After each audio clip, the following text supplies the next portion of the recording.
Que Dios les bendiga, hermanos. En esta noche tenemos la oportunidad de estudiar la palabra del Señor y me siento muy contento de poder dirigir este estudio bíblico siempre en el libro de Romanos. Vamos a abrir el capítulo 14, versículos 10 al 12.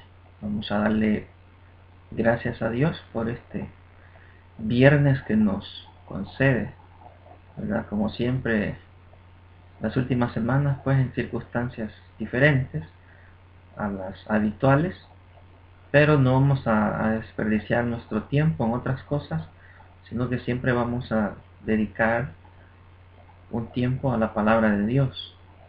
Así que le doy gracias a usted también por estar ahí pendiente de la transmisión de Iglesia del Siloé. Y en este momento le invito a que cierre sus ojos y oremos al Señor. Señor, en esta noche te damos gracias por esta bendición que nos concedes, Señor, de abrir tu palabra, de poder estudiarla, Señor, y a raíz de ese estudio poder, Señor, llevar muchas cosas a nuestra vida práctica. Gracias, Señor, por esta carta de Romanos. Gracias, Señor, por el gran apóstol Pablo que tú usaste para que nosotros, Señor, fuéramos instruidos, Señor, en doctrina. Gracias, Señor amado, por la iglesia que en este tiempo, Señor, está sufriendo, Señor, diferentes situaciones que están fuera de nuestro control, de nuestro alcance.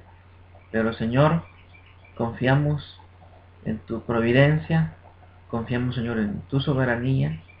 Y a pesar, Señor, de las circunstancias, la iglesia sigue caminando, la iglesia sigue adelante. Gracias, Señor. Amén. Muy bien, vamos a leer entonces la palabra de Dios. Y les dije, el libro de Romanos, capítulo 14, versículos 10 al 12. Dice así la palabra de Dios. Pero tú, ¿por qué juzgas a tu hermano? O tú también, ¿por qué menosprecias a tu hermano? Porque todos compareceremos ante el tribunal de Cristo. Porque escrito está: vivo yo, dice el Señor, que ante mí se doblará toda rodilla y toda lengua confesará a Dios. De manera que cada uno de nosotros dará a Dios cuenta de sí. Amén. Vamos a meditar bajo el tema la gracia en acción. Ese es el tema que vamos a estar dándole a estos versículos. Y la gracia, hermano, pues es un regalo de Dios. No es algo que no lo podemos exigir, es algo que no lo podemos merecer, pero sí es algo que podemos reflejarlo, ¿verdad?, en nuestro diario vivir y principalmente entre los hermanos en la fe.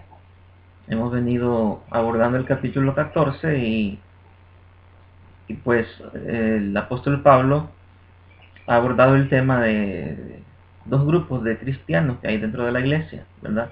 Tanto los fuertes como los débiles, y cada uno de ellos cometía diferentes pecados, ¿verdad?, dentro de la iglesia en Roma. Por ejemplo, los débiles juzgaban a los fuertes y los fuertes menospreciaban a los débiles.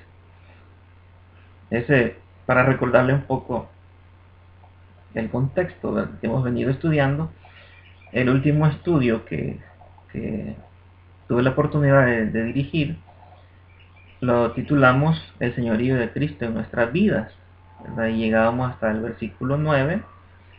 Por eso el día de hoy he retomado desde el versículo 10 hasta el 12.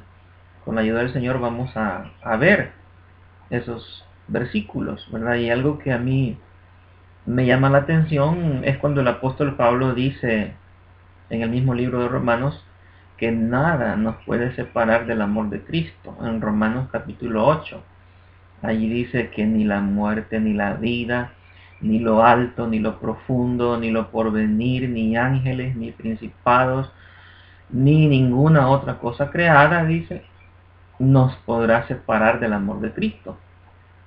Eso es algo impresionante, eso es algo que no tengo palabras para describirlo, ¿verdad? Nada nos puede separar del amor de Cristo. Ahora, ¿pero por qué estoy mencionando eso? Porque por otro lado, los cristianos nos separamos entre nosotros mismos. No sé si usted capta la ironía. Por un lado, nada nos puede separar de Cristo, pero por otro lado, los cristianos nos separamos entre nosotros mismos. Y como he venido apuntando, nos separamos por cosas superfluas, ¿verdad? Por cosas que no tienen valor en sí mismas, ¿verdad? Por costumbres, por tradiciones. Nos separamos por cosas que no valen la pena, ¿verdad? Entonces esa es la ironía, fíjense. Nada nos puede separar del amor de Cristo, pero nosotros nos separamos. Decía Romanos que ni la muerte, ni la vida, ni ángeles, ni principados, ni lo profundo, ni lo alto, absolutamente nada, ¿verdad? Y nosotros nos separamos por cosas transitorias, ¿verdad? En el caso de la iglesia en Roma, ellos se separaban por comidas, imagínense usted. O se separaban por días de fiesta, ¿verdad? Cosas tan irrelevantes. Entonces, yo quiero también que observe usted la palabra hermano, ¿verdad? Porque ahí dice el versículo 10, pero tú, ¿por qué juzgas a tu hermano? Fíjese que esa palabra el apóstol no la ha usado desde 12.1. Cuando estudiábamos Romanos 12.1, esa es la última vez que Pablo usó la palabra hermano. Y esto es significativo, ¿verdad? Porque Cristo en su muerte nos hizo una sola familia, ¿verdad? Cristo en la cruz nos convirtió en hermanos, por eso nos saludamos como hermanos, ¿verdad? Dios le bendiga, hermano fulano de tal. ¿Cómo está, hermano fulano? Y por eso nos llamamos hermanos. Y en algunos de nuestros países hasta nos han puesto ese sobrenombre, ¿verdad? Como a la iglesia primitiva, al principio les decían los del camino, después les dijeron cristianos en Antioquía por primera vez, pero eso era una forma despectiva, ¿verdad? De referirse a ellos, no era algo que era para halagarlos, para admirarlos, sino todo lo contrario. Pues ahora a nosotros en algunos de nuestros países nos dicen los hermanos, ¿ve? Ahí van los hermanos. Y no lo dicen en un buen sentido, ¿verdad? Pero ¿por qué nosotros nos decimos hermano? Nos llamamos como hermano. Siempre antes de decirle el nombre a la persona le decimos hermano y después le decimos el nombre. ¿Por qué? Porque realmente somos hermanos, ¿verdad? Tenemos la misma sangre, tal vez no física, pero tenemos la misma sangre que nos cubre, ¿verdad? Y esa es la sangre de Cristo. Por eso somos hermanos, por eso somos una familia. Entonces Cristo con su muerte nos convirtió en hermanos, y el juzgar o menospreciar a un hermano es una actitud inadecuada, ¿verdad? En una relación de hermandad. ¿Por qué? Porque somos una familia. Entonces, quienes juzgan deben saber que también serán juzgados. Y aquí el problema. Quienes juzgan deben saber que también serán juzgados. Nosotros no debemos pretender hacer el papel de Dios, ¿verdad? El trabajo de nosotros es servir al Señor y no usurpar su señorío. Vamos a ver 1 Corintios 4, 3 al 5. 1 Corintios 4, 3 al 5. Dice así: yo en muy poco tengo el ser juzgado por vosotros. Oiga la actitud de Pablo. Repito, yo en muy poco tengo el ser juzgado por vosotros. Esto es cuando nos sentimos juzgados, ¿verdad? No le demos la más importancia de la necesaria cuando alguien nos juzga, ¿verdad? Cuando alguien nos juzga, pues solo muestra su ignorancia, ¿verdad? Solo muestra su inmadurez.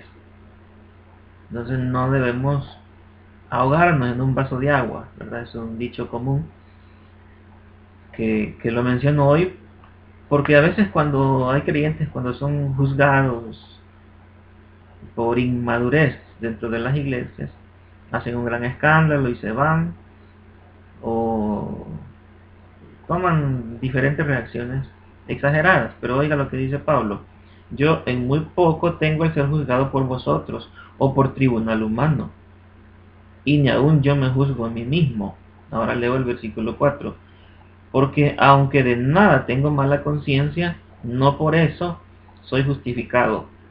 Pero, dice al final del versículo 4, el que me juzga es el Señor. Así que no juzguéis antes de tiempo. Esto es para nosotros, ¿verdad? No juzguemos antes de tiempo, hasta que venga el Señor, el cual aclarará también lo oculto de las tinieblas y manifestará las intenciones de los corazones. Y entonces cada uno recibirá su alabanza de Dios. Esta es una hermosa porción, ¿verdad? Que defiende lo que estoy explicando ahorita, que afirma lo que yo estoy explicando ahorita. Nosotros no estamos en la capacidad de juzgar. Primeramente, ¿por qué? Porque no somos omniscientes. Omniscientes quiere decir que no lo sabemos todo, ¿verdad? El único que es omnisciente es Dios. Él sí tiene todo el conocimiento. Entonces, cuando Dios juzga, como Él es omnisciente, Él tiene todos los hechos en su mano, ¿verdad? Él conoce todos los hechos. En cambio, cuando nosotros juzgamos, como no somos omniscientes, no tenemos todos los hechos a nuestro alcance, no contamos con todos los hechos. Entonces ese juicio va a ser injusto, el juicio que nosotros hagamos, porque no somos omniscientes, porque van a haber cosas que las vamos a ignorar, las vamos a desconocer de nuestro hermano. En segundo lugar, tampoco, además de que no somos omniscientes, nosotros no somos objetivos. ¿Qué quiero decir con eso? Que nuestro juicio está teñido por nuestros propios intereses, por nuestra propia conveniencia, por nuestras propias inclinaciones, por nuestros propios gustos. Entonces, cuando hacemos un juicio, siempre lo vamos a hacer favorable a todo lo que ya mencioné: nuestros gustos, nuestras inclinaciones, nuestros deseos, nuestros intereses. Por esa razón, nosotros no estamos en capacidad de hacer un juicio justo. Primera, porque no somos omniscientes y vamos a ignorar ciertas cosas. Segundo, porque no somos objetivos, ¿verdad? Y todo juicio que hagamos va a estar teñido por el interés personal. Y en tercer lugar, no somos perfectos, ¿verdad? Solo hay uno que es perfecto y ese es Dios. Entonces, el juicio que Dios haga, como Él es perfecto, el juicio que haga será perfecto. En contraste, el juicio que nosotros hagamos, como somos imperfectos, el juicio que hagamos será imperfecto, ¿verdad? Eso es bien importante. El apóstol inicia el argumento describiendo las cosas que los dividían, ¿verdad? Y eso es las comidas y los días de fiesta, pero cierra el argumento mencionando las cosas que tenían en común. ¿Y qué es lo que tenían en común, tanto los débiles como los fuertes? Lo que tenían en común era que ambos grupos iban a comparecer ante el tribunal de Cristo, ¿verdad? Eso es lo que tenían en común. Y él mismo se incluye, ¿verdad? Porque dice: porque todos compareceremos ante el tribunal de Cristo. Eso lo dice al final del versículo 10. Entonces, imagínese usted, ni el mismo Pablo se excluye, ¿verdad? Sino que se toma en cuenta como que él también un día estará en ese tribunal, ¿verdad? Y tendrá que dar, sus obras tendrán que salir a la luz. Entonces, el tribunal de Cristo, ¿con qué tiene que ver? El tribunal de Cristo tiene que ver con el servicio que nosotros le dimos a Dios durante estábamos aquí en la tierra, ¿verdad? Tiene que ver con el servicio y no tiene que ver con los pecados. El tribunal de Cristo lo encontramos en 1 Corintios capítulo 3, versículos 11 al 15. Vamos a leer 1 Corintios 3, 11 al 15, y dice de la manera que sigue: porque nadie puede poner otro fundamento que el que está puesto, el cual es Jesucristo. Versículo 12. Y si sobre este fundamento alguno edificare oro, plata, piedras preciosas, madera, heno, hojarasca, la obra de cada uno se hará manifiesta, porque el día la declarará, pues por el fuego será revelada, y la obra de cada uno, cual sea, el fuego la probará. El versículo 14. Si permaneciere la obra de alguno que sobreedificó, recibirá recompensa.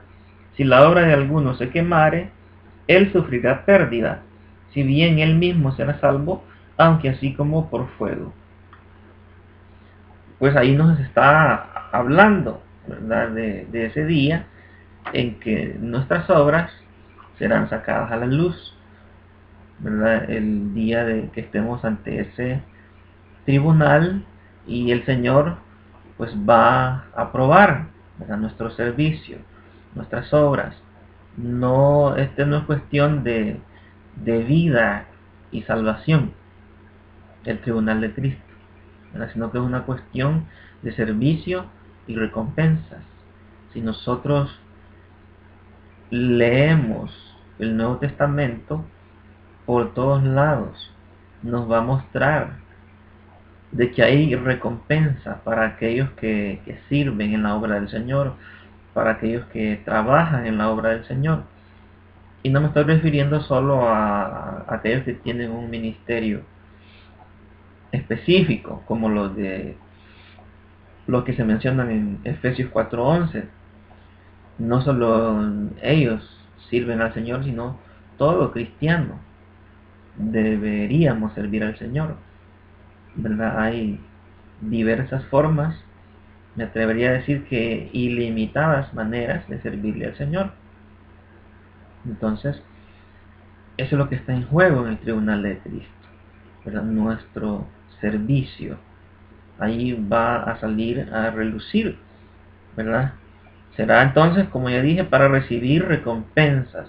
Y no debe confundirse con el juicio del gran trono blanco, que está en Apocalipsis capítulo 20, versículos 11 al 15. Ese sí, ¿verdad? ¿Quiénes estarán en el juicio del gran trono blanco? Las naciones gentiles que no hayan rendido su vida a Cristo, ¿verdad? Que no se hayan sometido bajo el señorío de Cristo, que hayan rechazado el Evangelio, ¿verdad? Allí estarán todos los incrédulos, para decirlo de una manera más clara. Ellos sí comparecerán en el juicio del gran trono blanco, y ahí estarán todos los que se condenarán. Sin embargo, en el juicio del gran trono blanco, eso es para la iglesia, ¿verdad? Y el hecho de que estemos ahí quiere decir que ya somos salvos, ¿verdad? Y lo que se va a probar ahí serán nuestras obras, ¿verdad? Cada uno de nosotros compareceremos ante el tribunal de Cristo. 2 Corintios 5:10, ¿verdad? Lo menciona el apóstol Pablo en otra carta, de 2 Corintios 5:10, y lo voy a leer. Dice así: 5:10, porque es necesario que todos comparezcamos ante el tribunal de Cristo, para que cada uno reciba según lo que haya hecho mientras estaba en el cuerpo, sea bueno o sea malo. Ahí tenemos, ¿verdad?, esta doctrina hermosa del tribunal de Cristo.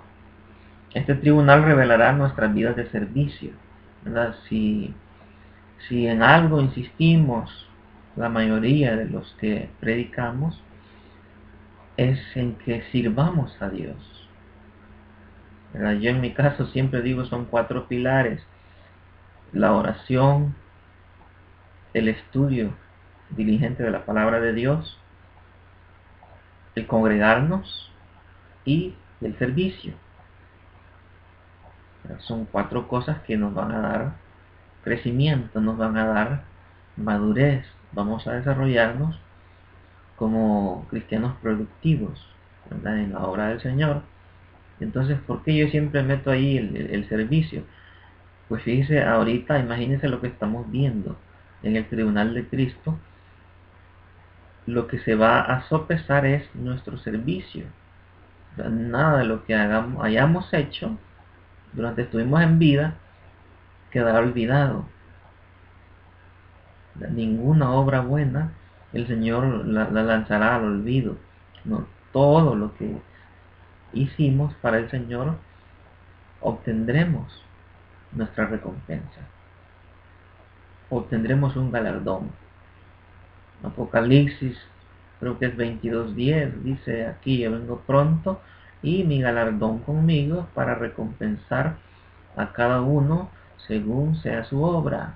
Bueno, como les acabo de decir, el Nuevo Testamento está lleno de versículos como ese, ¿verdad? Que hablan de un galardón, que hablan de un premio, ¿verdad?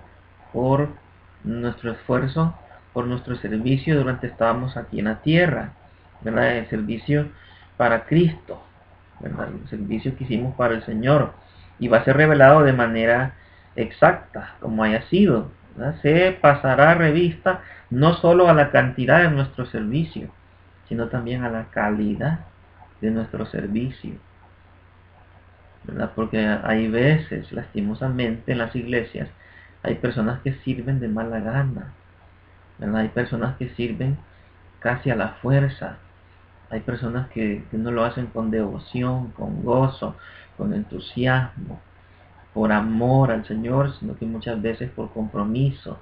Entonces todo eso se revelará en este día del tribunal de Cristo. Entonces se evaluará, número uno, dije, la cantidad de nuestro servicio, ¿verdad? Porque en todas las iglesias del mundo hay personas que no están interesadas en servir al Señor ni lo más mínimo, ¿verdad? Siempre tratan de evadir responsabilidades, siempre dicen: no puedo, no tengo tiempo, eso no es para mí, y se conforman con ser miembros de banca año tras año, y están ahí, ¿verdad? Y no hay servicio ni adentro de la iglesia ni afuera, porque debo mencionar que el servicio a Dios no es solo dentro de las cuatro paredes de la iglesia, sino afuera también. Tenemos ilimitadas oportunidades de servirle al Señor, pero hay personas que no le sirven a Dios ni adentro ni afuera, y yo me atrevo a decir de que es más fácil servirle al Señor adentro de la iglesia, ¿verdad? Porque hay un ambiente adecuado, hay un ambiente propicio, y si no le servimos adentro al Señor, creo que es más difícil servirle afuera, ¿verdad? Pero puede darse el caso, ¿verdad? Pero si ni adentro ni afuera le servimos, entonces, ¿cómo vamos a quedar el día del juicio del tribunal de Cristo? Preguntémonos, ¿verdad? ¿Cómo voy a quedar en ese día? ¿Quedaré bien parado o quedaré mal parado? ¿Verdad? ¿Cómo será? Entonces, además, va a ser evaluada la cantidad del servicio, la calidad del servicio, y algo más, la, la intención que hubo en nuestro corazón para servirle al Señor, los motivos, ¿verdad?, que nos impulsaron a servirle a Dios. También hasta allí, imagínense qué profunda es la mirada del Señor, ¿verdad?, que nos alcanzará hasta que llegue a las intenciones, ¿verdad?, que propiciaron, que motivaron a ese servicio que le ofrecimos al Señor, los motivos que impulsaron ese servicio. La,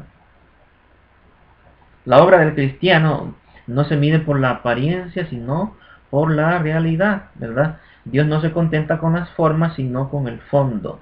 Dios no se contenta con el hecho, sino con la motivación o la intención que motivó ese hecho. Quiero recordarles que a Cristo se le describe como el que tiene los ojos como llama de fuego en Apocalipsis 1:14. A Cristo se le describe como quien tiene ojos como de fuego. Quiere decir que la simple mirada del Señor sobre nuestra obra, la simple mirada del Señor sobre nuestra obra, ese día va a producir uno de dos resultados, uno de dos efectos. Por un lado, los que construyeron con madera, heno y hojarasca, eso lo acabamos de leer en 1 Corintios 3, versículos 11 al 15. Ahí menciona 6 tipos de material, como en dos grupos. Un grupo es heno madera y hojarasca, ¿verdad? Hay quienes lastimosamente están construyendo con ese tipo de material, ¿verdad? ¿Y qué pasará en el día del tribunal de Cristo? Lo que hayan construido se quemará, su edificación no resistirá la prueba de la mirada de Cristo, que tiene mirada como ojos de fuego, y sufrirá pérdida, lo dice así literalmente, y lo acabamos de leer, sufrirá pérdida, ¿verdad? Por otro lado, hay otros que edificaron con oro, plata y piedras preciosas. Y entonces, ¿qué sucederá con la obra que ellos edificaron? ¿Qué sucederá con el servicio que ellos le ofrecieron al Señor? Pues al aplicarles la mirada como llama de fuego, lejos de desaparecer, sus obras, su servicio se afinará, ¿verdad? ¿Por qué? Se fortalecerá más. ¿Por qué? Porque ese servicio dio gloria a Dios, ¿verdad? Y eso es lo que nosotros debemos procurar siempre que servimos al Señor, ¿verdad? No debemos servir para buscar gloria para nosotros. Nuestro servicio debe dar gloria a Dios. Nuestro servicio debe dar gloria a Dios, por un lado. Y por otro lado, como consecuencia de ello, si nuestro servicio da gloria a Dios, entonces bendecirá al cuerpo de Cristo. Miren, dos cosas hermosas, ¿verdad? Nuestro servicio, número uno, debe dar gloria a Dios. Número dos, debe bendecir al cuerpo de Cristo. Y entonces cuando la mirada penetrante del Señor se pose sobre nuestro servicio, sobre nuestras obras, resistirá, ¿verdad? Y en lugar de quemarse, se purificará. Eso es lo que dice la porción que leíamos, ¿verdad? El fuego no la quemará, sino que recibirá recompensa. Lo decía 1 Corintios 3:14. La recompensa se expresa mediante la figura de coronas en la Biblia. Coronas que serán entregadas como resultado, ¿verdad? En el tribunal de Cristo. Esto sucederá luego, inmediatamente después del traslado de la iglesia, ¿verdad? De aquí, de la tierra hacia los cielos. Esto será al nomás iniciar ese periodo, ¿verdad? Cuando la iglesia sea arrebatada de aquí de la tierra, será lo primero, ¿verdad? Con lo que se abrirá allá las bodas del Cordero, ¿verdad? Y la Biblia nos menciona por lo menos 5 coronas que serán entregadas en ese tribunal de Cristo. Por eso me estoy deteniendo un poquito. Esta es una doctrina que el pastor ya la ha dado, pero la estoy mencionando porque el tribunal de Cristo aparece en este versículo que estamos estudiando, ¿verdad? Que es el versículo 10. ¿Cuáles son esas 5 coronas que la Biblia nos menciona? Número 1, la corona incorruptible. Y esa la podemos ver en 1 Corintios 9:25, ¿verdad? Donde dice que, vamos a leerlo, 1 Corintios 9:25. Y dice así: todo aquel que lucha de todo se abstiene. Ellos a la verdad para recibir una corona corruptible, pero nosotros una incorruptible. Aquí está haciendo el contexto, aquí nos habla de los atletas, ¿verdad? Que luchan, que se abstienen, que son disciplinados. ¿Por qué? ¿Por qué hacen tanto esfuerzo, tanto sacrificio? Porque quieren recibir una corona, ¿verdad? Pablo está hablando aquí de las Olimpiadas, porque ya existían, esos juegos son muy antiguos. Entonces, y hasta el día de hoy nosotros podemos ver a los atletas cómo son de disciplinados, de esforzados, se privan de muchas cosas con tal de obtener un premio, con tal de obtener el primer lugar en una competencia, en un torneo, etcétera. Entonces, y ellos dicen la verdad por obtener una corona incorruptible, digo corruptible. Y cuanto más nosotros, ¿verdad?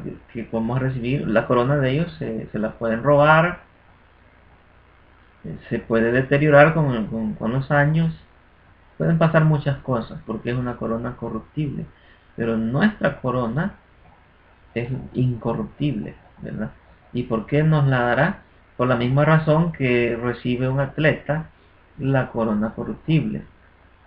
¿Cuáles dije que eran las razones?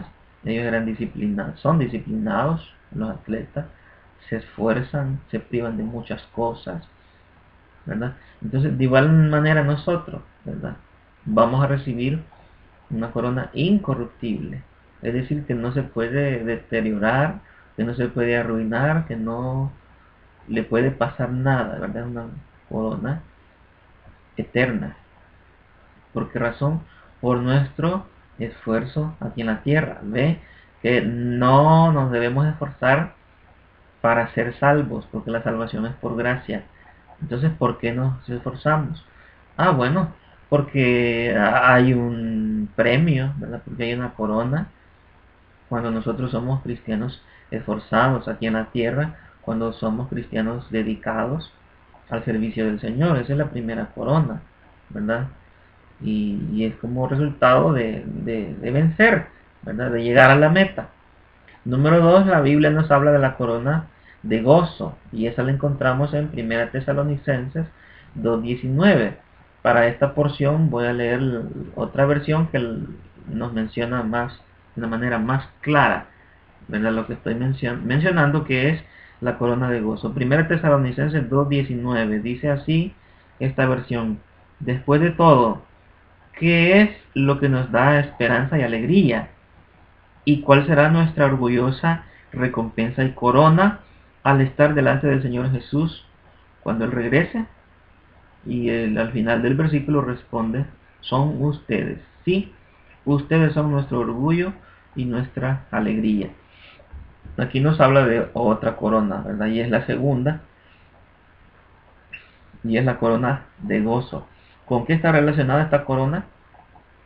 Con los que ganan almas, ¿verdad? Por eso también los predicadores enfatizamos en ese punto, en ese elemento: evangelizar, ganar almas, hablarle de Cristo a las personas, ¿verdad? ¿Por qué? Porque también hay una corona para los ganadores de almas. Así es que, mi hermano, si no lo sabía, sépalo, ¿verdad? Y si ya usted era un buscador de almas y no sabía que por eso usted puede recibir una corona, pues ahora yo creo que hay mucha más motivación, ¿verdad? Para seguir pregonando el Evangelio, para seguir compartiendo con las personas que no conocen de Cristo, ¿verdad? Esa es la segunda corona, la corona de gozo. La tercera corona que la Biblia nos habla es la corona de la vida, y esta está relacionada con Apocalipsis 2:10. Vamos a leer Apocalipsis 2:10. Vamos a movernos hasta Apocalipsis 2:10. Vamos a ver qué dice. Versículo 10 dice: no temas en nada lo que vas a padecer. He aquí, el diablo echará a algunos de vosotros en la cárcel para que seáis probados, y tendréis tribulación por 10 días. Ahora oiga lo que dice el final de este versículo: sé fiel hasta la muerte, y yo te daré la corona de la vida. Esta corona está relacionada con los que sufren persecución, ¿verdad?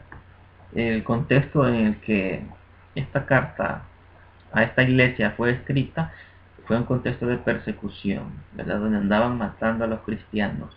Entonces, aquellos mártires de la fe tienen su corona asegurada, ¿verdad? Aquellos que han sido perseguidos y han perseverado hasta el final tienen asegurada esta corona, la número 3 que estoy mencionando, que es la corona de la vida, ¿verdad? Tal vez a nosotros aquí en Occidente, en Estados Unidos o en la mayor parte de Latinoamérica, no nos persiguen, ¿verdad?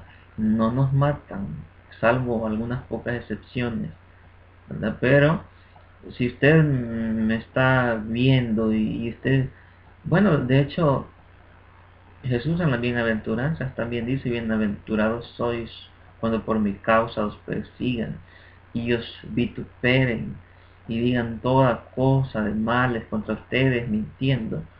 Nos llama que somos bienaventurados, ¿verdad? Entonces es hermoso, revisar, ¿verdad?, todo lo que va a acontecer en este tribunal de Cristo, ¿verdad?, en el inicio nomás de nuestro traslado de la tierra hasta los cielos. La cuarta corona que la Biblia nos menciona es la corona de justicia, y esta está en 2 de Timoteo capítulo 4 versículo 8. Permítame buscar 2 de Timoteo capítulo 4 y versículo 8.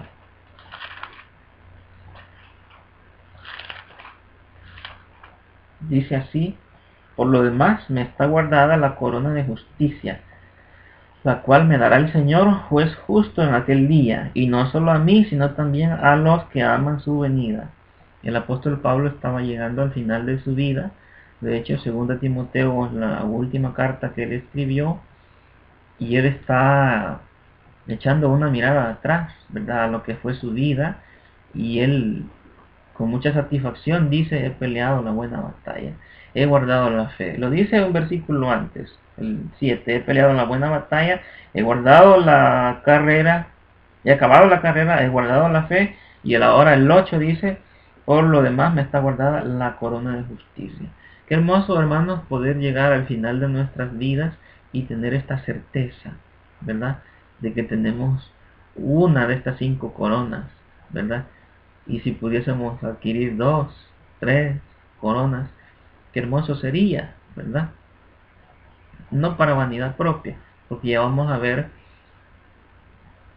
qué va a pasar con estas coronas que nosotros recibamos, ¿verdad? ¿Quién es el único que recibe honra? Ya voy a llegar ahí. Bueno, pero entonces esa es otra corona, ¿verdad? La corona de justicia mencionada en 2 Timoteo 4:8, y la última, número 5, es la corona de gloria, mencionada en 1 Pedro 5:4. Voy a 1 Pedro 5:4 y dice de la manera que sigue: y cuando aparezca el príncipe de los pastores, vosotros recibiréis la corona incorruptible de gloria. Ahí está, la quinta corona es la corona de gloria, relacionada con los pastores, ¿verdad? El contexto en que está mencionado este versículo está siendo dirigido a pastores, los que apacentan la grey de Dios. Así es que ellos también tienen su corona exclusiva, ¿verdad?, su propia corona. Entonces, hermanos, ¿con qué, con qué más podemos nosotros motivarnos, ¿verdad?, para servir al Señor? Pues yo creo de que no debemos servirles solo por interés a estas coronas. Realmente no conozco ningún cristiano auténtico que esté sirviendo al Señor única y exclusivamente por el interés de obtener una, dos o tres de estas coronas, ¿verdad? Todo cristiano genuino le sirve al Señor por ese amor que Él mismo ha puesto en nuestros corazones hacia Él, ¿verdad? Todo lo que hacemos en la obra del Señor lo hacemos por amor. Yo no quiero confundirlo y que de aquí para adelante comencemos a servirle al Señor por interés a una de estas coronas. No, ¿verdad? Debemos de servirle al Señor por amor. Sin embargo, al Señor le ha placido premiar, ¿verdad?, a cada uno, como lo dice Apocalipsis: he aquí yo vengo pronto y mi galardón conmigo para recompensar a cada uno según sea su obra. O sea, ¿quién somos nosotros para decirle al Señor: no, no nos des premios, no nos des galardón, no nos des corona? ¿Quién somos nosotros? No tenemos derecho de decirle eso, ¿verdad? Y si a Él le ha placido galardonarnos de la manera más humilde, podemos recibir, ¿verdad?, ese galardón que Él nos está preparando. Amén. Entonces, continuando, el tribunal de Cristo no trata de los pecados del creyente, ¿verdad? Eso ya lo dejamos claro, ni de la pena de esos mismos pecados. ¿Por qué? Porque eso ya quedó resuelto desde hace 2000 años en la cruz del Calvario, ¿verdad? Allí quedó resuelto el asunto de nuestros pecados. Romanos 8:1 dice: ahora pues, ninguna condenación hay para los que están en Cristo Jesús. Esto es, para los que no andan conforme a la carne, sino conforme al Espíritu, ¿verdad? Y hay más versículos que garantizan que para los que estamos en Cristo no hay condenación, ¿verdad? La condenación la sufrió Jesús en la cruz. Por eso fue una muerte sustitutiva, ¿verdad? Por eso no debemos temer llegar a este tribunal de Cristo, ¿verdad? Porque es para recompensa y no es para castigar nuestros pecados, ¿verdad?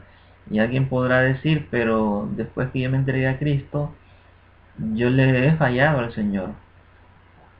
Sí, todos le hemos fallado al Señor en más de algún punto. Pero entonces, ¿cómo se resuelve este asunto?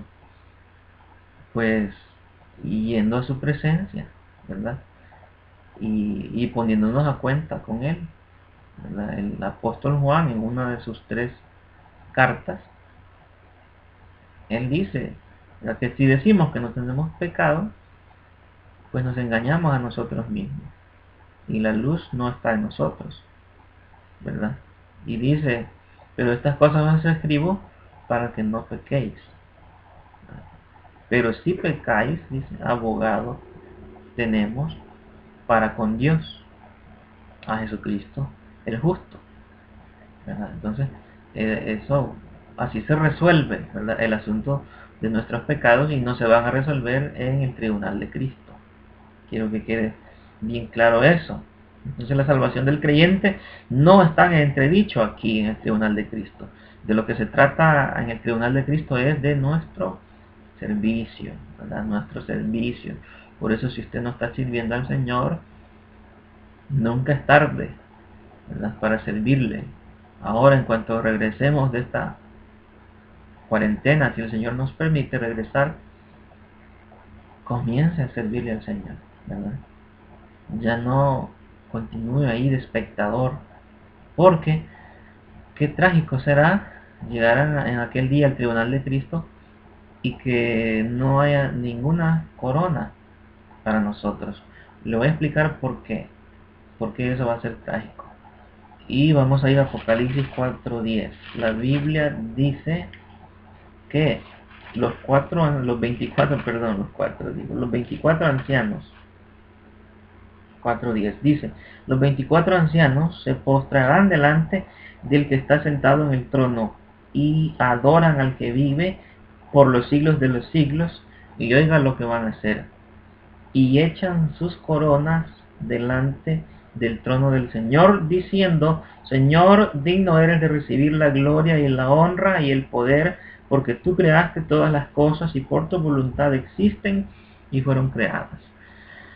Dice aquí que los 24 ancianos, pero ellos son representativos, ¿verdad?, tanto de los santos del Antiguo Testamento como de la iglesia en el Nuevo Testamento. Entonces, si ellos van a quitarse sus coronas y las van a depositar, ¿verdad?, delante del trono del Señor, ahora imagínense nosotros, ¿verdad? ¿Qué vamos a hacer? Pues ellos son representativos tanto de la era del Antiguo Testamento como del Nuevo Testamento. Todos los demás, ¿verdad?, haremos exactamente lo mismo. Nos quitaremos nuestras coronas y las rendiremos a los pies de Cristo, reconociendo que el único que merece gloria es Él. Entonces, ahora yo le pregunto: si usted no obtuvo ninguna corona en el tribunal de Cristo, ¿qué va a depositar a los pies de Cristo en ese momento? ¿Verdad?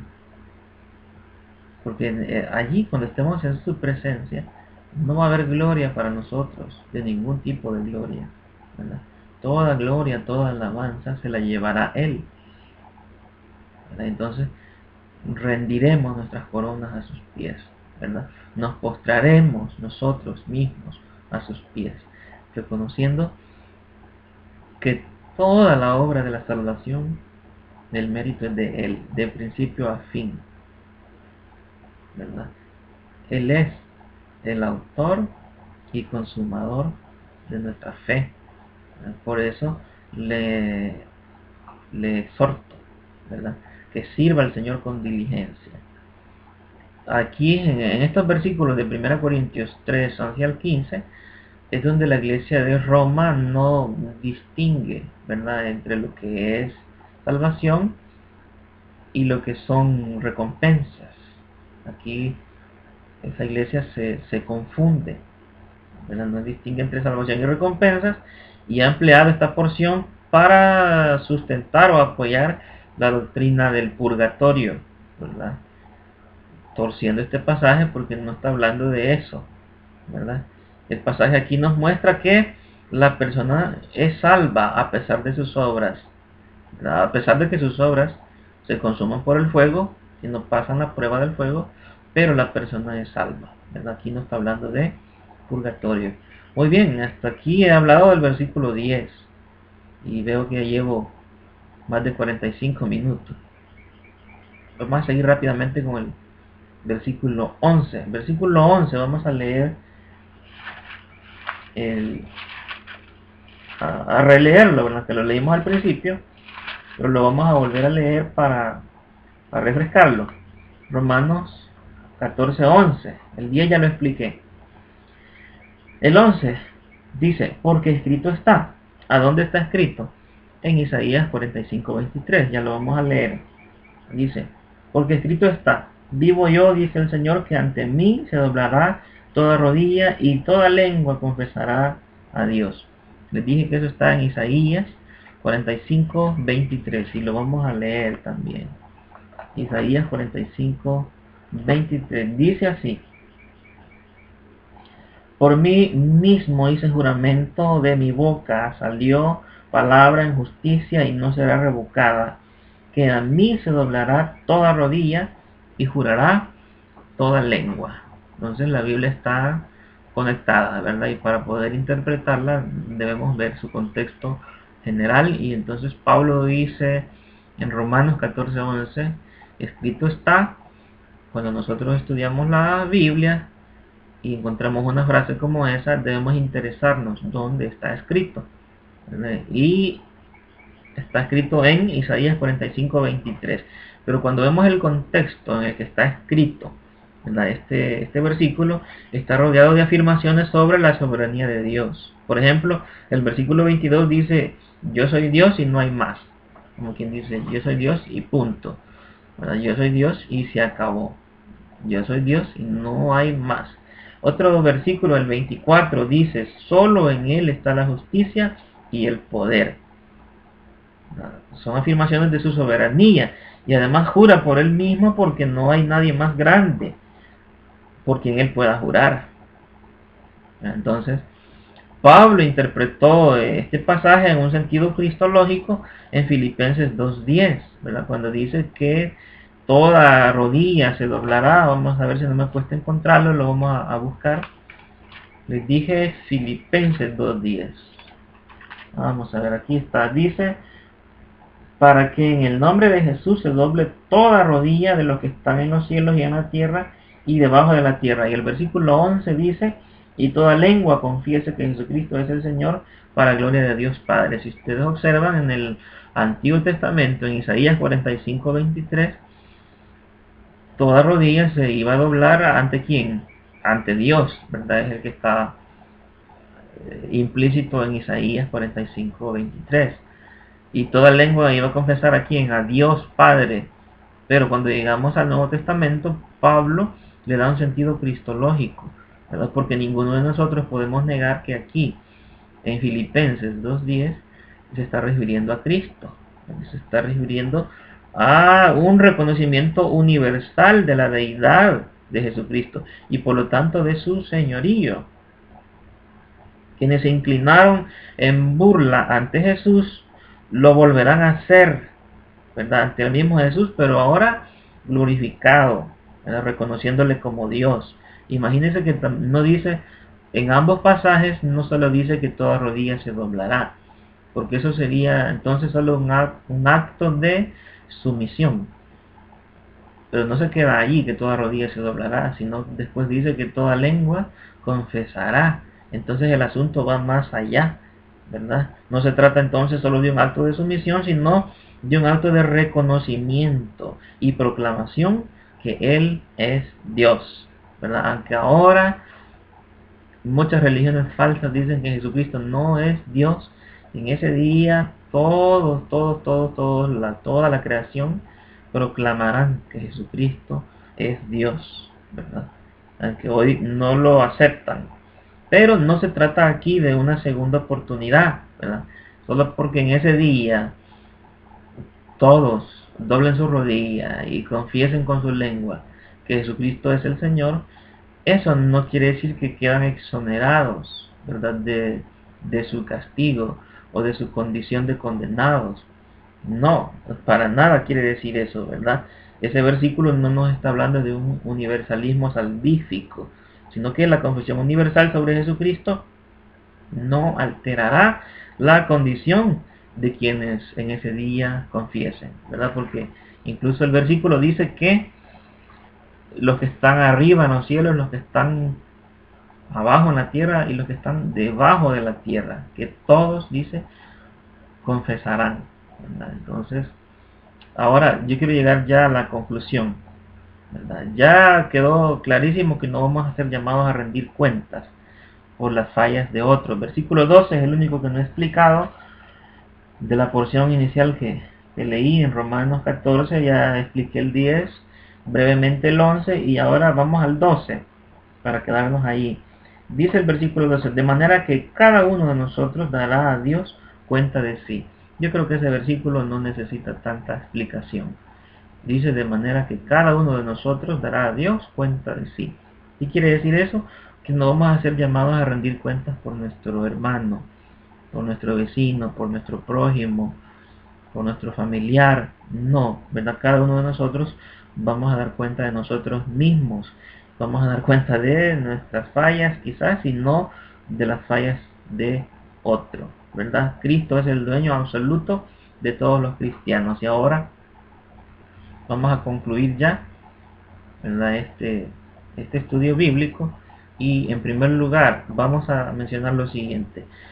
Si deseamos ayudar a los hermanos en su transformación, tenemos que librarlo. Esto es bien importante. Estoy concluyendo el estudio del día de hoy.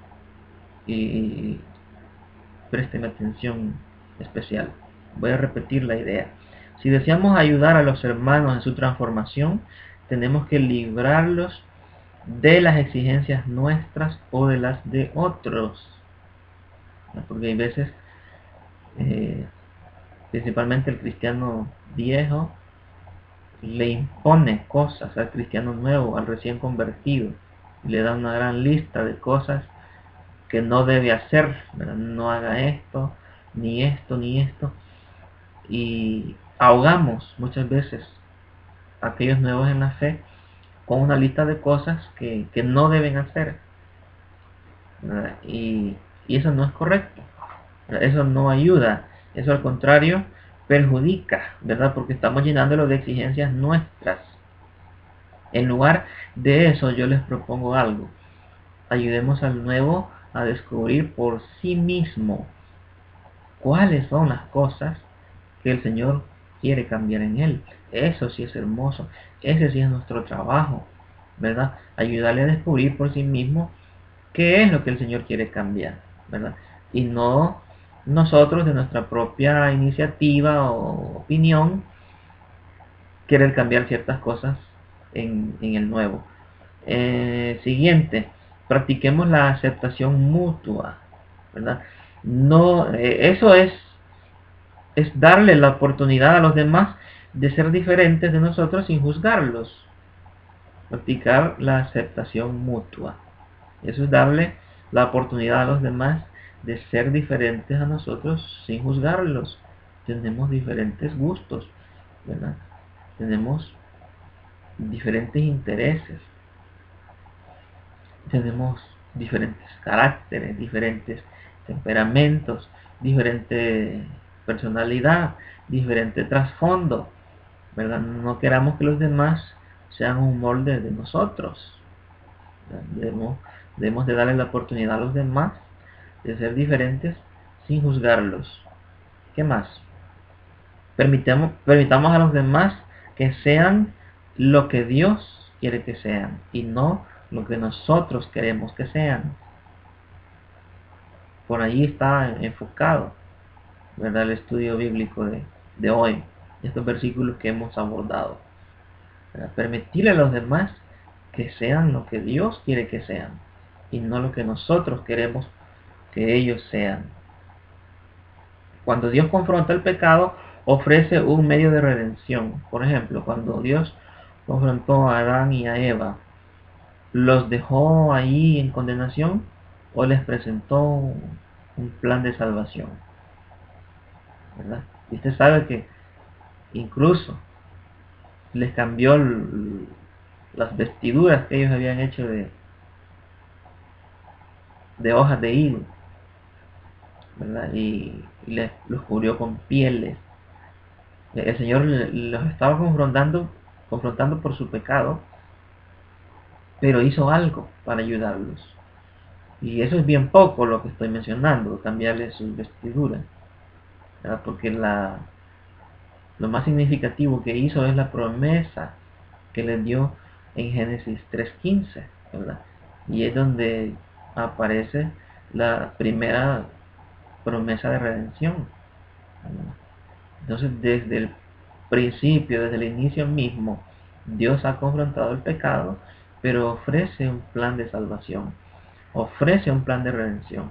Ahora, cuando nosotros queremos usurpar el papel de Dios, nosotros no podemos ofrecer un plan de salvación, ¿verdad? El Espíritu Santo puede condenar el pecado, pero también puede transformar el alma. Entonces, Dios ofrece esperanza cuando alguien ha fallado. Sin embargo, nuestro juicio solo ofrece rechazo, ¿verdad? Lo que hace Dios, lo que hace el Espíritu Santo, confrontan, sí, condenan, pero el Espíritu Santo ayuda a transformar nuestro interior. En cambio, cuando nosotros emitimos un juicio, lo único que ofrecemos es rechazo. Entonces, termino con las siguientes palabras. Aceptar libremente a la gente, permitirles vivir más allá de nuestras expectativas y que las juzgue solo Dios, pues su juicio siempre está envuelto en compasión y amor. Esto es la gracia en acción. Ese era el tema para el día de hoy y espero que todos seamos edificados. Quiero invitarle que cierre sus ojos ahí donde está y eleve conmigo una oración. Si usted quiere darle su vida a Cristo ahora, no lo piense tanto. Si usted quiere reconciliarse, adelante. Este es el día de salvación. Cierre sus ojos, incline su rostro y repita conmigo: Señor, en esta noche te entrego mi vida. Reconozco que te he fallado. Admito que soy pecador. Te pido que me perdones. Recibe este pecador en tus brazos. Tu palabra dice que un corazón contrito y humillado no lo desprecias tú. Perdóname, Señor, por haberte ofendido. Me arrepiento de mis pecados. Gracias, Señor. Amén y amén.